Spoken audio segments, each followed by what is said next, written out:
Has the journey toward your goals and dreams been difficult? Do you need a mental reset to re-energize you for the journey ahead? Well, in today's video, we'll be going over how to recalibrate when life attempts to destroy your perfectly crafted plans, and why who you're becoming is more important than what you're accomplishing. We'll be utilizing the book At Your Best by Carey Nieuwhof, covering the final 3 chapters of the book, chapters 10, 11, and 12. I've hand-selected one key quote from each chapter that stood out to me the most. Let's start with chapter 10. A fixed calendar is a pre-decision about how to spend your work and personal time, most often in repeating appointments with yourself, week after week, year after year. Blank space on your calendar is a trap. It looks like freedom, but it's actually jail in disguise. The moment you think the white space on your calendar gives you freedom, disappointment is right around the corner. You'll be disappointed, and the people closest to you will pay a price. And what you'll discover by keeping a full calendar is that the key to help you thrive is to schedule all your priorities, including family time, including work time. Most of us don't live by a fixed calendar.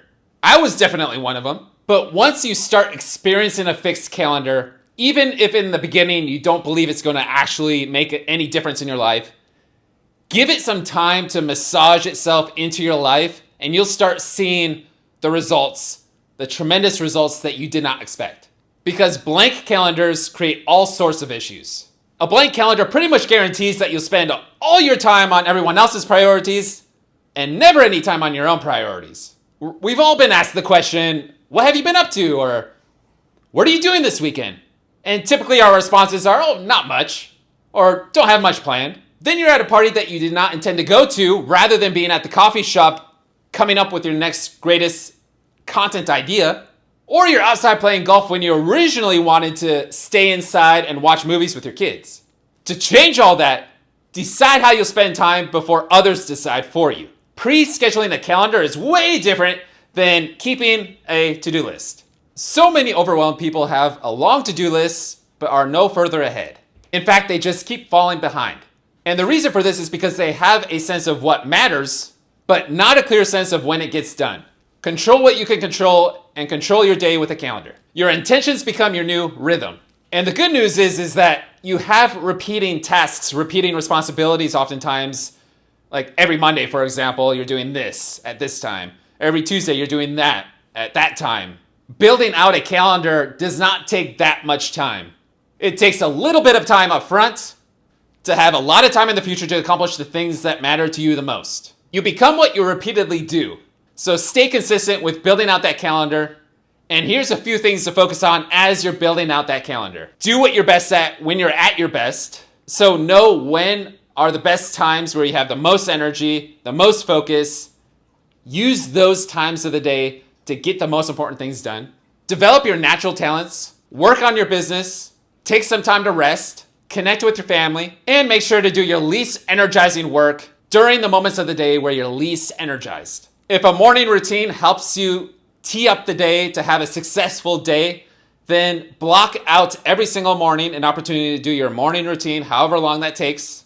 If ending each day with a reflection period, an opportunity to journal, to reflect back what worked, what didn't work, to express your gratitudes, if adding that to the end of each of your days works for you, then incorporate time for that. But by setting aside a few hours each day to tackle whatever matters most to you professionally and personally, you'll be able to experience the kind of productivity and nurtured relationships that you thought were impossible. And as you're building out your calendar, ask yourself what you'll be doing, who you'll be doing it with, yourself or a team or a partner, when you'll be doing it, what time of day you'll be doing it, and where you'll be doing it. What environment will you thrive?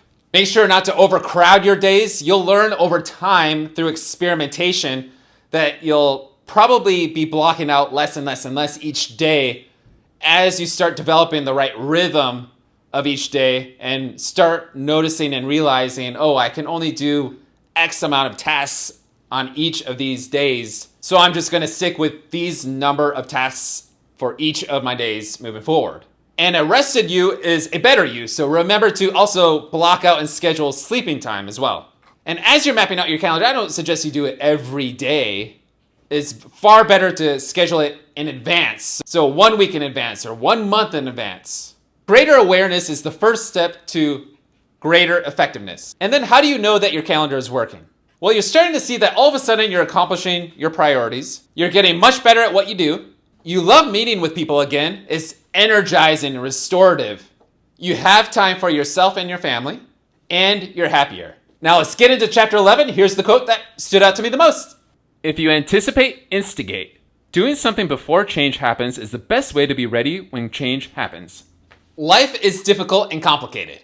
And when stress seeps back in, you'll need to adjust your strategies. As much as you think you might hate stress, stress nowadays has become such a universal condition that it's almost unconsciously the thing to do.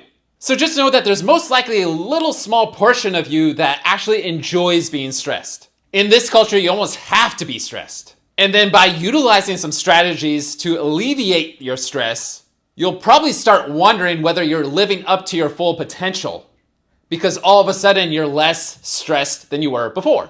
You'll ask yourself, am I slacking off? Am I being lazy? But as an adult, you've lived stressed so long, you don't remember what unstressed feels like. Stress is almost a badge of honor nowadays. But the best thing you can do for yourself and for others is to decide once and for all that you're no longer going to live a stressed life. Because you'll realize that you're starting to accomplish the things that are important to you. You'll be spending time with the people you never felt that you had time for. Suddenly, you'll be back in the gym.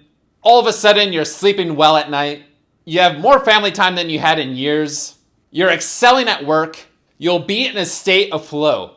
And the good news is that there's often warning signs that your flow is about to be threatened. That could be a promotion into a new role. It could be a new job entirely. It could be that new child that's coming. It could be a new staff hire. It could be the upcoming travel. It could be that move that's coming up. It could be a change in your health. It could be the loss of a loved one. The list goes on. But you can't sit in overwhelm. You have to lead yourself out of it. Most people begin to change when the pain associated with the current way of life is far greater than the pain associated with making a change. They spend months, even years, letting circumstances determine their stress levels and their happiness levels. Wise people do not wait to adapt. If you see the possibility of overwhelm coming, be proactive.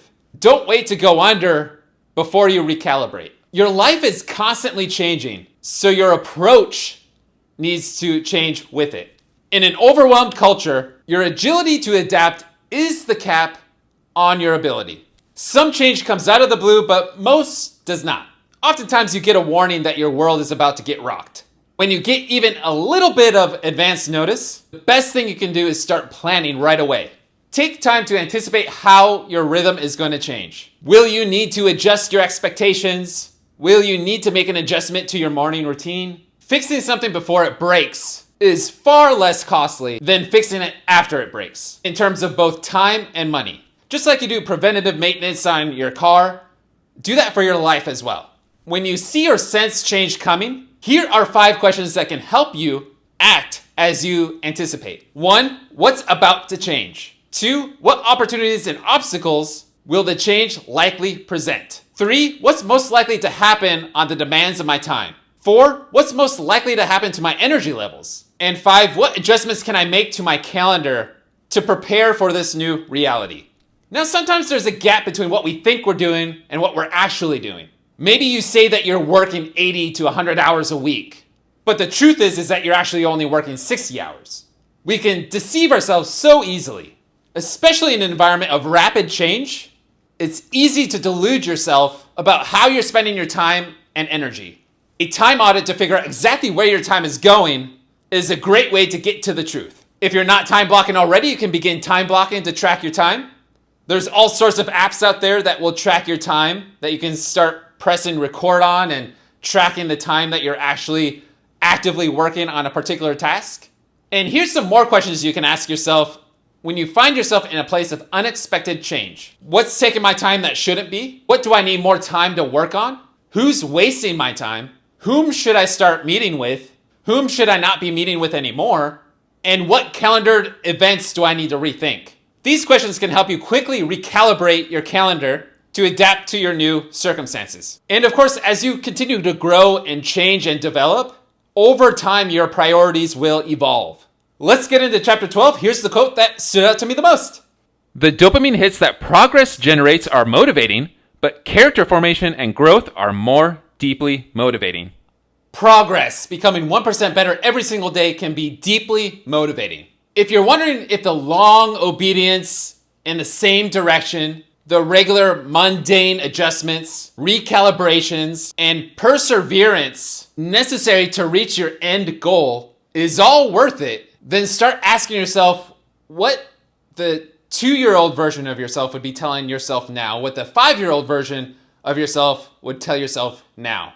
You could be so close to your destination without even realizing it. Because sure, being at your best allows you to accomplish more and give more to others, but to a much deeper extent, it's about creating the space you need to focus on who you're becoming. It was that very thing that motivated Carey to write this book, At Your Best. Doing what he was best at when he was at his best helped him to become a phenomenal leader, communicator, but all of that paled in comparison with the character shifts that happened to him. Much better marriage, the deeper relationships with his kids, the hobbies, the friendships, and the rest he enjoyed every single day. In the end, he realized who you're becoming is far more important than what you're doing. On the way to accomplishing that big goal, that big dream that you have, that is going to require a different version of who you are today. So if you ask yourself, is the journey worth it? Should I continue forward? Yes, it always is a yes. Because you're growing into who you need to become to achieve the goal, the destination, the dream that you're setting out to accomplish. Once your current self matches the person that you need to become to achieve those goals, those dreams that you have, then finally you'll start seeing that goal and that dream come alive. But it's going to take time to get there. Just like how it takes a baby 9 months to develop to finally come out. Just like it takes time for a tree to grow and start to bear fruit. It's time to step into the future, meet the person who you're going to become in the next 2 years, 3 years, 5 years, and work on becoming that person to accomplish your goals, to accomplish your dreams, and fully embracing the journey of life. I hope this has been helpful. It's been a lot of fun.